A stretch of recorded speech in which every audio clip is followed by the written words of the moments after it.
हरिओम प्रिय दर्शकों, यदि आपकी वृश्चिक राशि या वृश्चिक लग्न है तो इस वीडियो को पूरे ध्यान से देखिएगा, समझिएगा, क्योंकि जैसे कि आपने थंबनेल में पढ़ा 100 साल बाद ये होने जा रहा है। 100 साल बाद क्या होने जा रहा है प्रिय दर्शकों, और उसका क्या प्रभाव आपके ऊपर पड़ने वाला है। जो ग्रह स्थितियाँ हैं उसमें विशेष स्थिति बनने जा रही है, क्योंकि प्रिय दर्शकों 24 मार्च को होलिका दहन किया जाएगा और 25 मार्च को होली खेली जाएगी।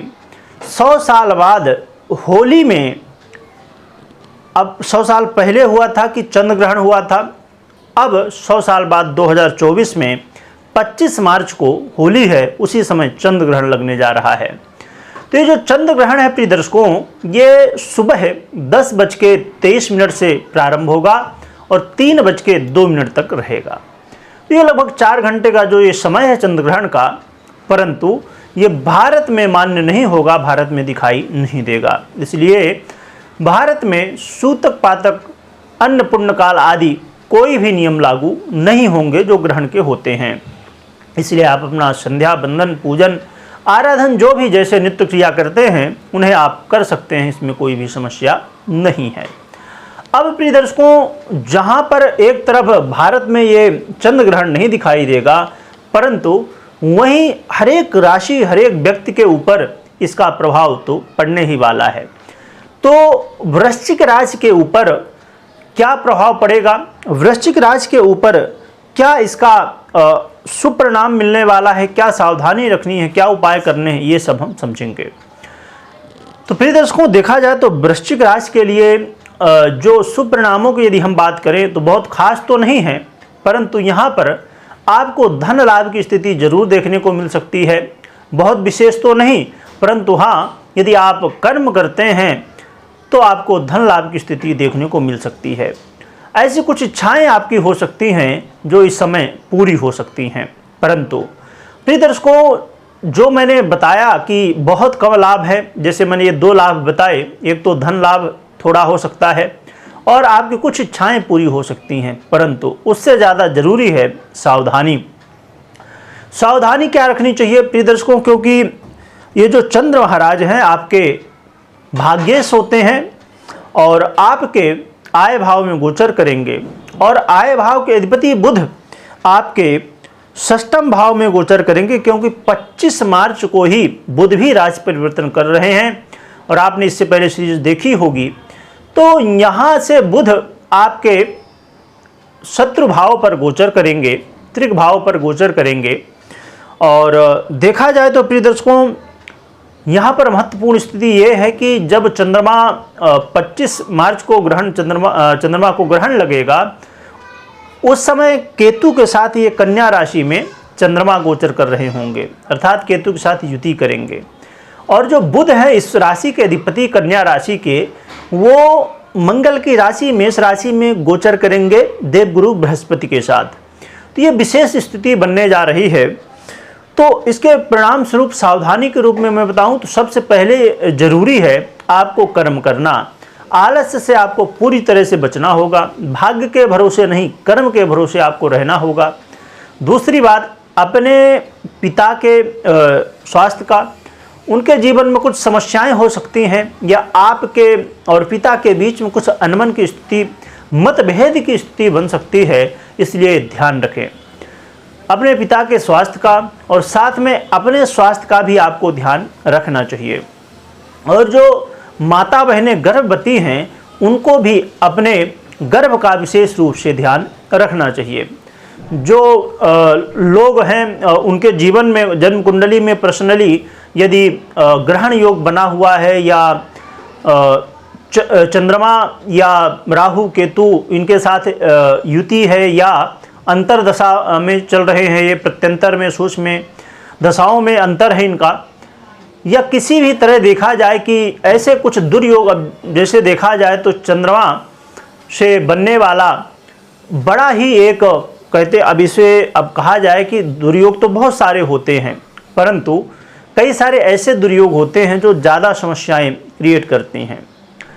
तो ऐसे दुर्योग, अब दुर्योग की बात की जाए, जैसे हम ग्रहण योग की ही बात करें तो यदि ग्रहण योग ऐसा बना हुआ है कि अब जैसे समझिए कि 5 अंश में राहु हैं और 5 अंश में केतु हैं, वो चंद्रमा हैं या केतु हैं या चंद्रमा है, मतलब एक ही अंश में है, एक ही नक्षत्र में है, एक ही भाव में है। यदि ऐसी स्थिति बनी हुई है तब फिर बहुत ज़्यादा प्रभावी हो जाता है वो योग, चाहे वो शुभ योग हो या दुर्योग हो।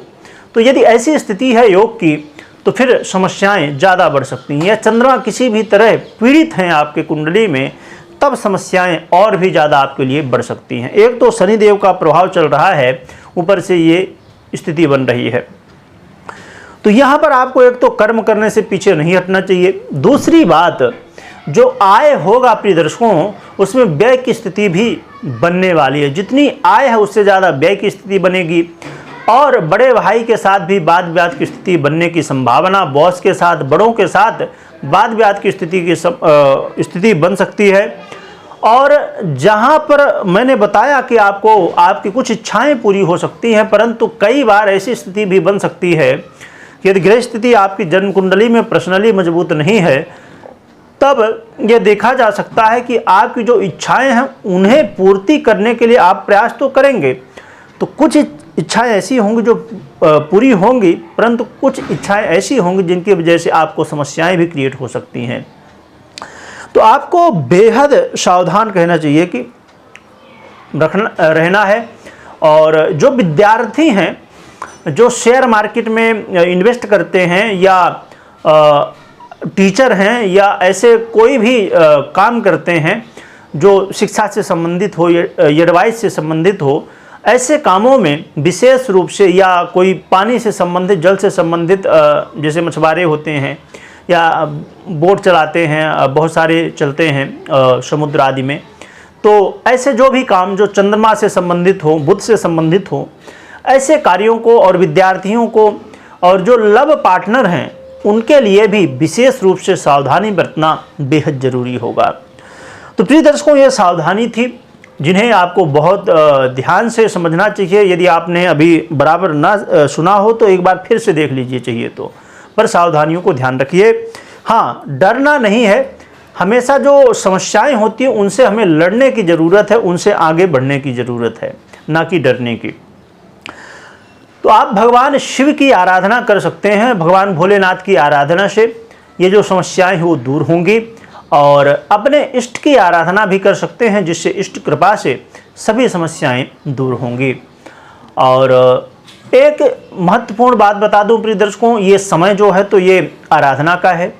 ये अन्य बेवजह की बातों में समय बर्बाद करना बिल्कुल भी ठीक नहीं है, क्योंकि ये जो चंद्र ग्रहण का समय होता है ये एक साधक के लिए अमृत काल कहलाता है। एक साधक के लिए बहुत महत्वपूर्ण समय होता है, जिसमें वो अपने साधक को बाहर निकाल के और अपनी साधना को पूरी कर सकता है, अपनी साधना में सिद्धि ला सकता है। तो जो लोग साधक हैं उनके लिए, और यदि साधक आप नहीं हैं तो बन सकते हैं, समय है। आप कोई भी मंत्र, कोई भी उपाय आदि के बहुत सारी साधनाएं होती हैं, उनकी साधना करके और अपने आप को वो जो आप देना चाहते हैं वो दे सकते हैं। तो ज़रूर साधना करें, आराधना करें। और ये समय साधना आराधना का ही होता है, जहाँ एक तरफ एक व्यक्ति इस समय अपना समय बर्बाद कर रहा होता है कि ये ग्रहण का समय है, वहीं एक व्यक्ति अपने आप को पूर्ति की ओर ले जा रहा होता है। और ये ग्रहण के बाद वो कहते हैं ना कि एक पत्थर होता है परंतु उसके अंदर हीरा छिपा होता है। तो ये हीरा को बाहर निकालने का समय है, तो इसे आप सदुपयोग कर सकते हैं एक एक क्षण को। कमेंट में ओम नमः शिवाय लिखिएगा और लिखने के साथ बोलिएगा भी। वीडियो देखने के लिए बहुत बहुत धन्यवाद।